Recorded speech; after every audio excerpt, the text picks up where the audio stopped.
В началото на юни български и румънски млекопроизводители излизат с общи протести на Дунав мост. Двете държави са най-ощетени от отпадането на млечните квоти в Европейския съюз. Два пъти досега по време на заседания на съвета на министрите нашата и румънската страна настояват за помощи заради руското ембарго.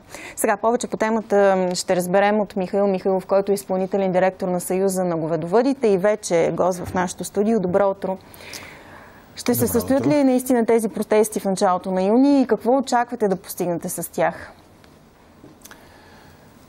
Тези протести в началото на юни ще се състоят само в крайен случай.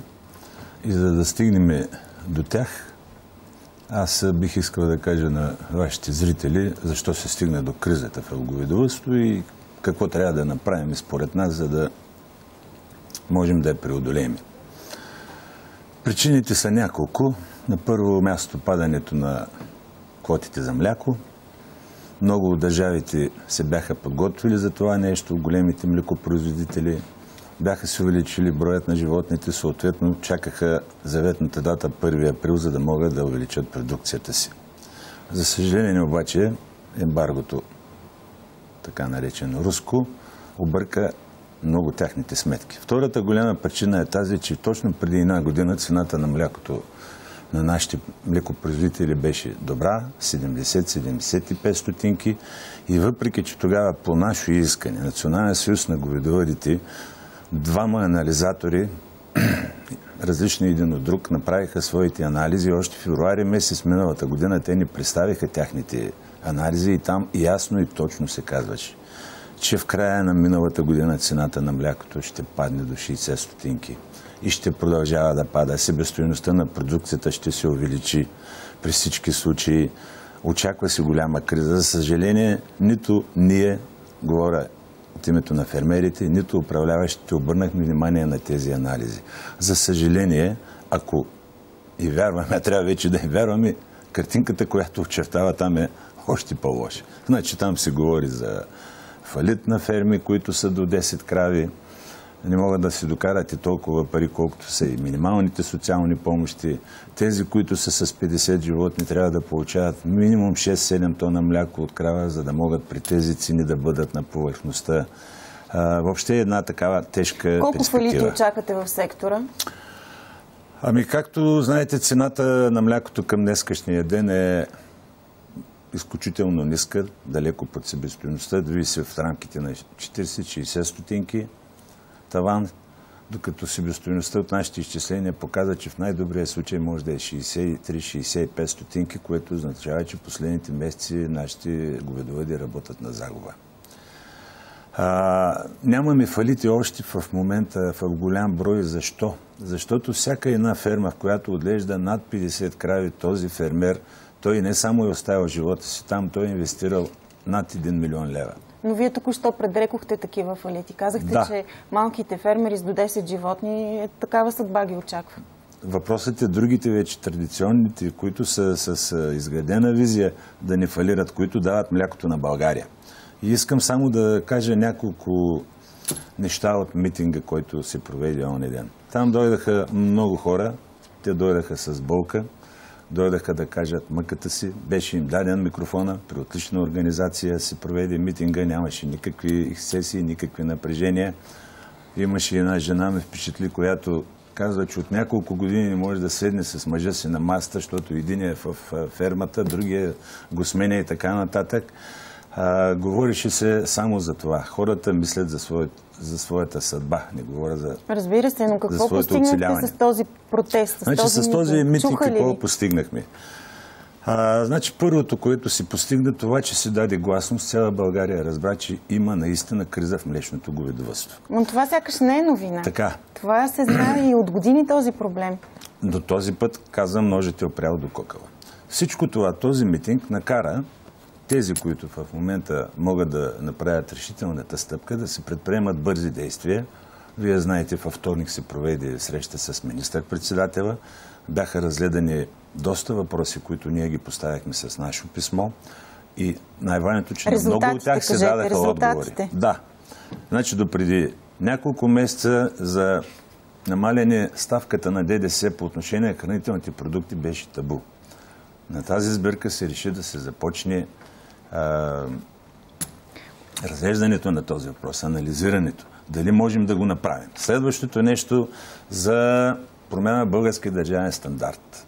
Вече се работи. Взема се решение, още на следващия ден се сформира Какво комисия. трябва да бъде заложено? Значи ние казваме така, щом е български държавен стандарт, трябва кравето саламурено сирене да бъде направено от българско мляко.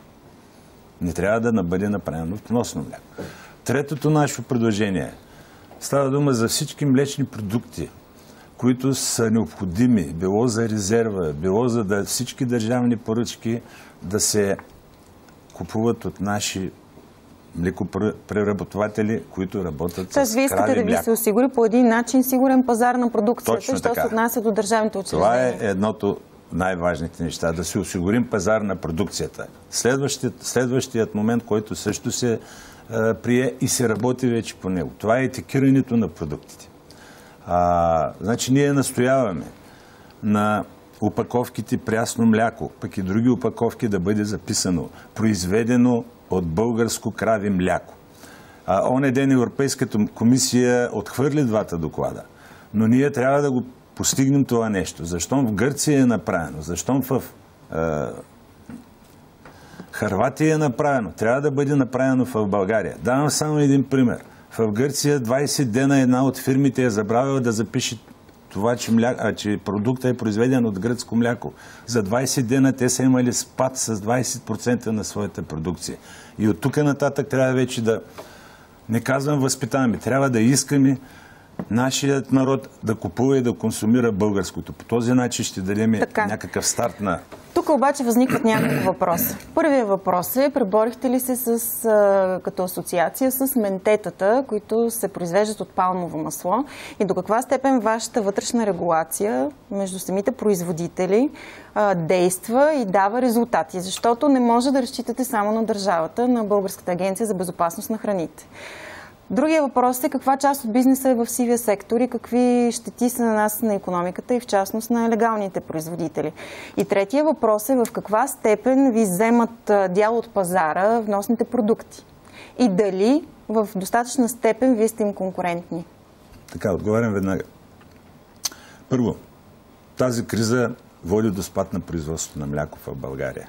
За първите 3 месеца ние имаме с 8000 тона произведено по-малко мляко.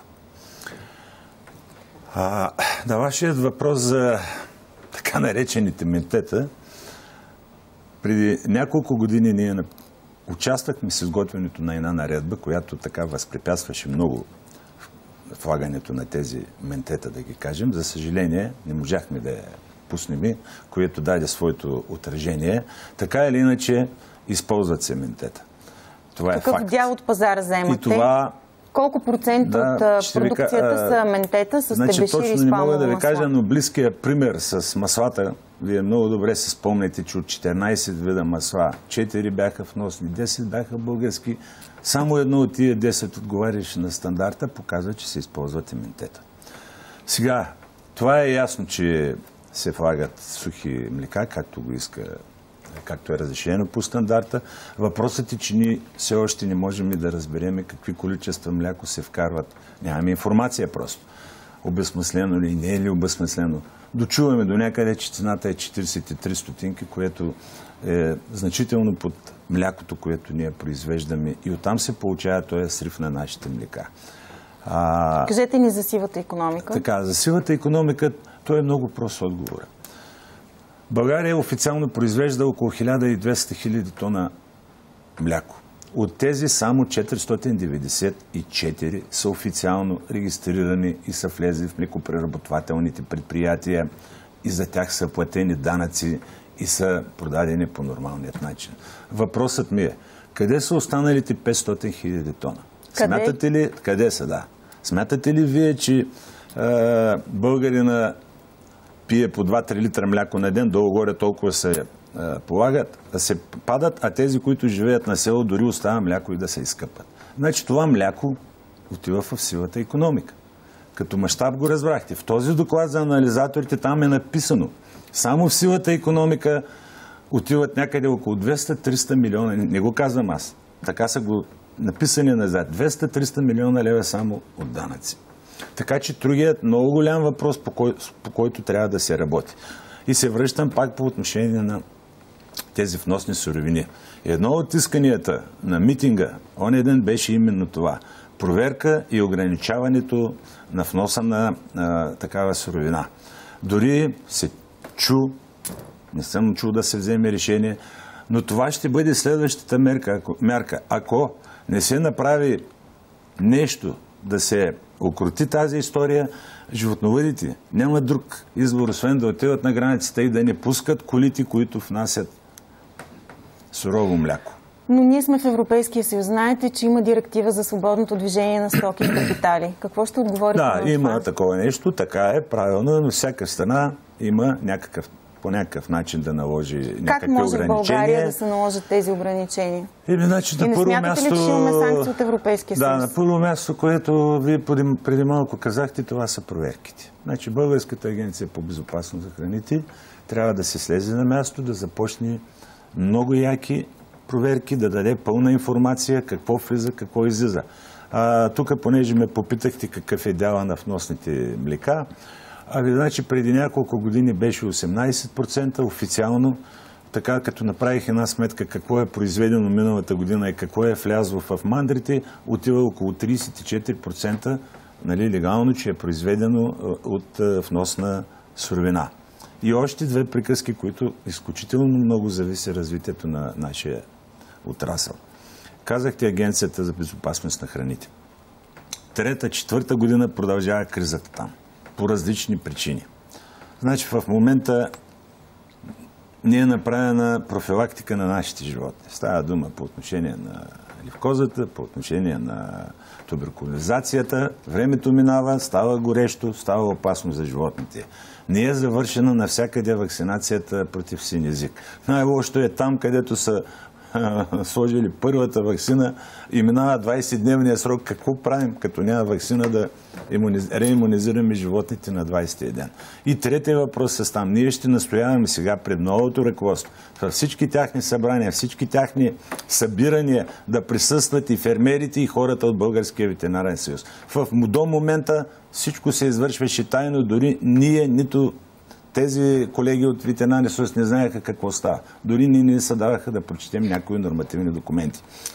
Още един проблем много голям, който на никой не обръща внимание. Това е за клането на животните. Задавам въпроса. По официална статистика годишно в България се колят 27 000 говеда. Официално. Неофициално. В България се колят обикновено се коли една четвърт от поголовието. Или в България отглеждаме около 800 000 животни от всички категории. Аз питам останалите 170 000, къде се колят? Къде отиват тези пари? Къде отиват тези данъци? Вие знаете отговора. Сигурно го знам. Задавате риторичен въпрос в момента. Просто го задавам към хората, които трябва да проверяват тези неща. Какъв е проблем? Кажете, къде се колят тия животни? Кажете. Не. Всички го знаят, къде се колят, как се колят. Това е друга тема, не е свързана с разговора, но казвам, че 150 хиляди телета ги няма. Къде отива месото? Значи това създава какво за нас?